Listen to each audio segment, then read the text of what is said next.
Now, moving on to the UK.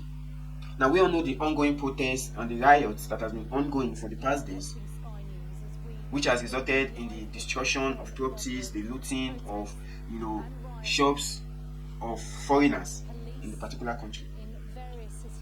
A disinformation was spread across, including false claim that the attackers was an immigrant, which mobilized the people, in protest as regards, the unlifing of these kids. Now, it was told that, someone went in and created this scene which led to the, unlifing of 3 children, which caused this protest and this riot that is ongoing, which has led to the targeting of certain civilians living in that particular country. Of a fact, the person who perpetrated this act was actually born in the UK, so he was not an immigrant. Because there are certain laws in certain countries that when you are giving birth in that particular country, automatically you become a citizen of that country. So this has led to anti-immigrant protests, anti-immigrant riots, that has led so many people injured and rushed to the hospital. Which is why a series of countries have been broadcasting, has been releasing statements of its citizens to be careful, so as not to be attacked by these angry protesters protesting in the UK. And also kudos to the security forces. They've been professional, in handling these rioters, not even protesters, these rioters that have been on the street for days. Because why? They've made use of diplomatic means, and alternative use to ammunition, so as not to over-trigger these protesters by using the shield and the baton, as a means of quelling the effects that might be thrown at them.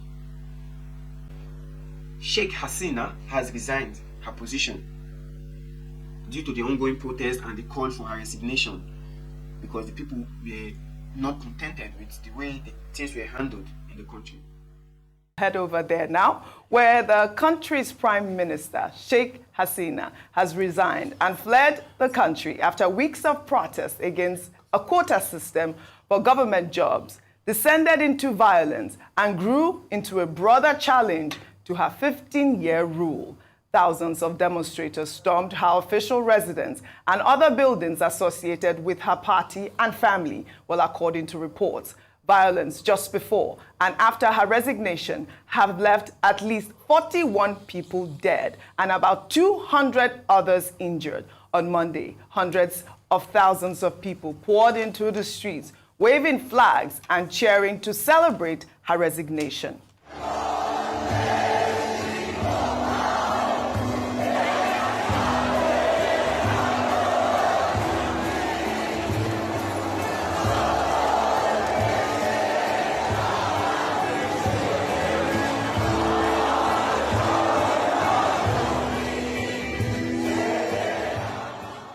Because the protest was caused due to the, the quota system of job creation in the country was not met. So due to the lack of, allocation of this job system and job quotas has led the people to protest. And now the Prime Minister has resigned and has fled. She fled to India and then she seeks asylum in UK.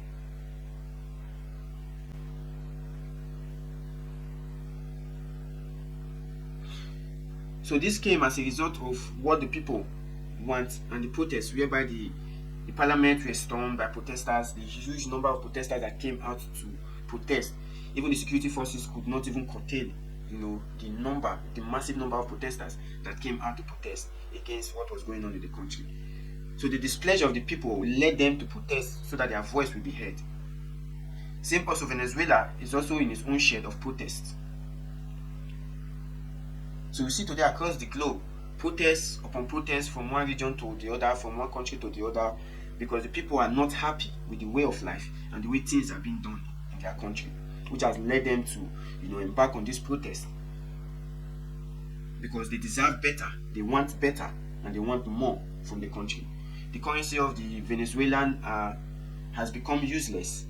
You see people throwing, making fun or the Venezuela currency.